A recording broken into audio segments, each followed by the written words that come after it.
I'm Mark Carter Pierce, the U.S. Senate candidate from the great state of Pennsylvania in 2028. I'm an independent, and you are watching the bonus reel. I am confused.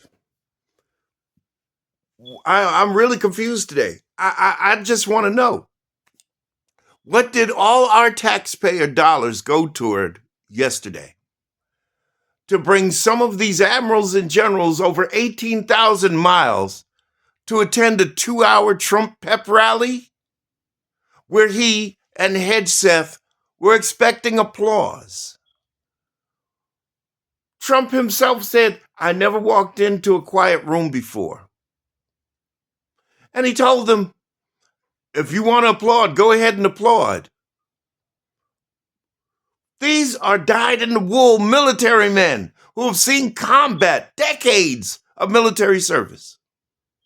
You don't get 5 stars after a 2-tour bid, which is 6 to 8 years, depending on your branch. But here's the thing. Hegseth, the Secretary of War,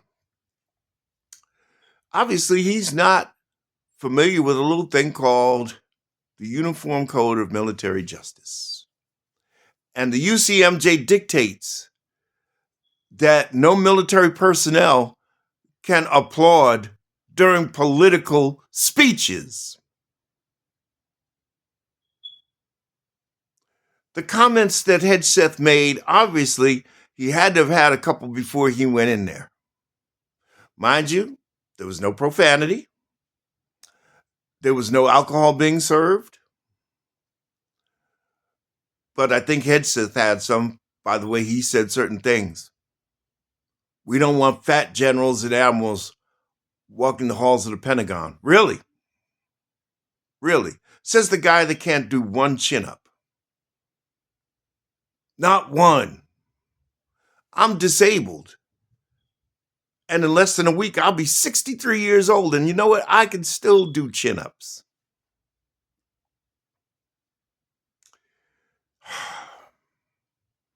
But wait, there's more. Because it gets worse. I can imagine sitting in that audience, having 20, 30, 40 years of combat experience under my belt. I got a chest full of ribbons and medals, and I'm being lectured by a former weekend Fox News host with a history of cheating on his wife and sexual abuse and alcoholism. And I'm being further lectured by a 34-time convicted felon who's fat, sloppy, and obese, who got 5 deferments from the draft, never served a day in his life. Even the so-called Secretary of War, at least he served in the National Guard. But the Commander-in-Chief, so-called, who never served a day in his life,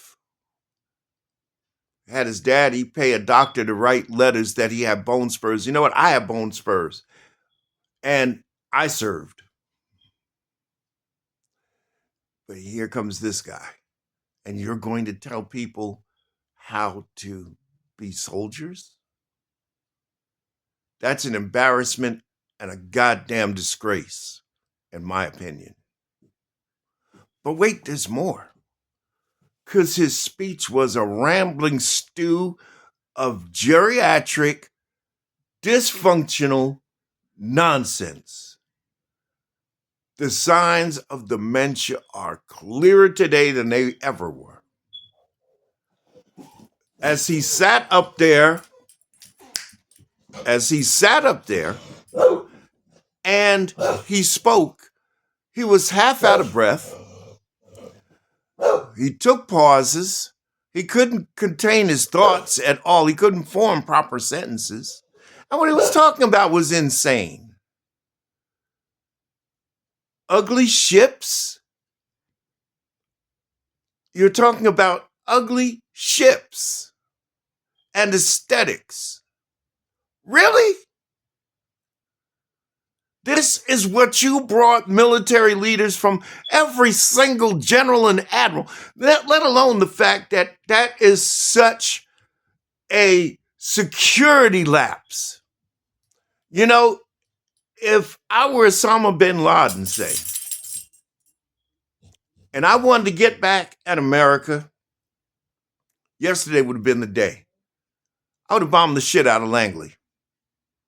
Because all of America, well, you had the so-called leader of the free world there, and you had all of the military might there.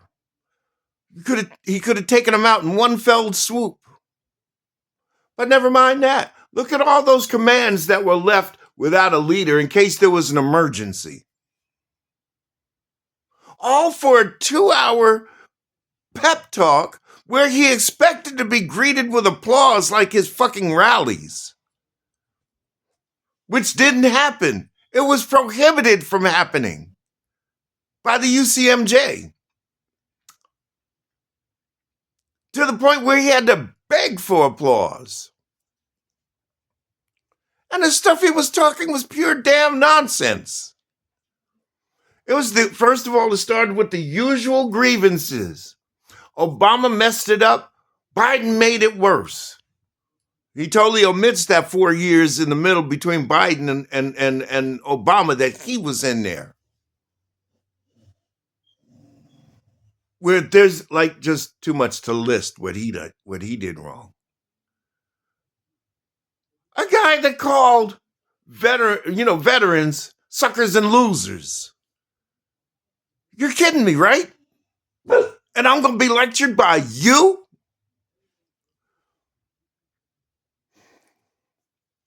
It would have took the utmost restraint not to pull out a service weapon and let him have it for that.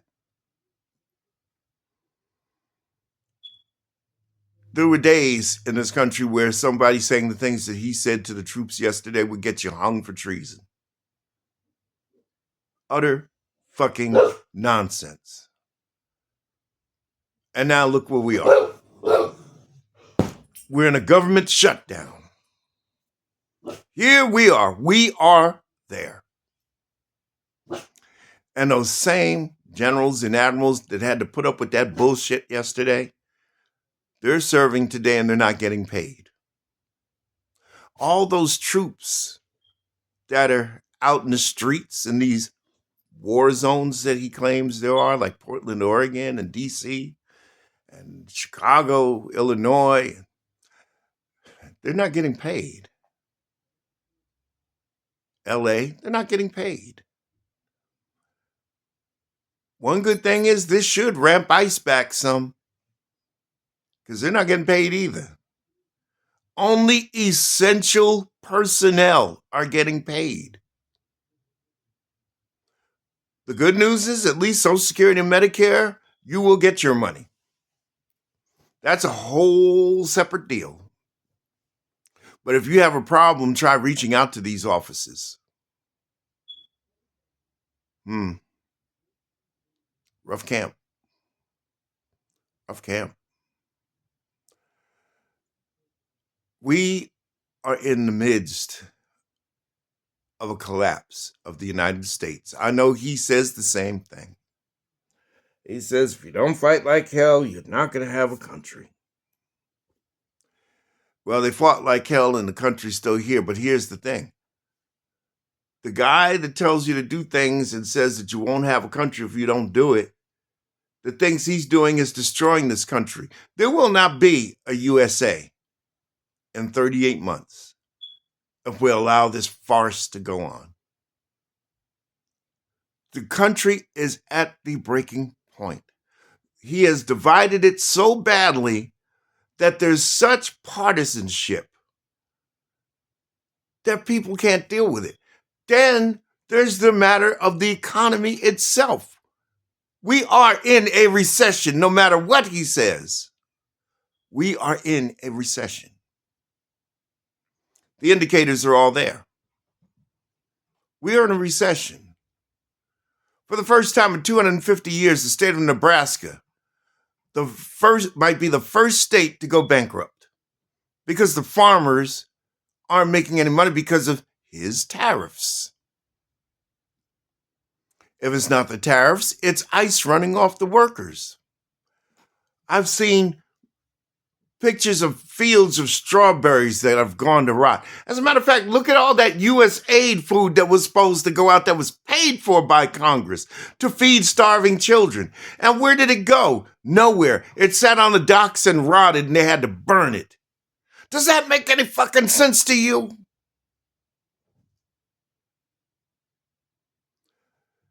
We're not going to have a country with Donald Trump and MAGA at the helm. We're going to become the USSR. And here's why. Because he's doing everything that he can to invoke a civil war, to start a civil war. He's doing everything in his power to do it. And when he gets his civil war started, the first thing he's going to do is declare a national emergency. When he does that, that gives him the key to unlock a plethora of extraordinary powers. The first thing he'll do after that is declare martial law, which will allow him to put troops on the street and allow them to perform law enforcement duties. There'll be curfews. And then once that's established, he'll suspend habeas corpus. So that will nullify the judicial system. It'll take the power away from Congress. And he will consolidate power. That's the goal. We told you to read Project 2025 or let somebody read it to you. Because the goal of Project 2025 is to have Republican, ongoing, perpetual Republican dominance in the government. The White House, the Congress, and all support Republican. Republican rule perpetually till the end of time. That's Project 2025. Go read it. Russell Vogt, who they put in charge of the OMB, is the guy that authored that stuff. Go read the goddamn document. It's out there. Go to the Heritage Foundation website. You can download a copy of it. It's that simple. I strongly suggest you do.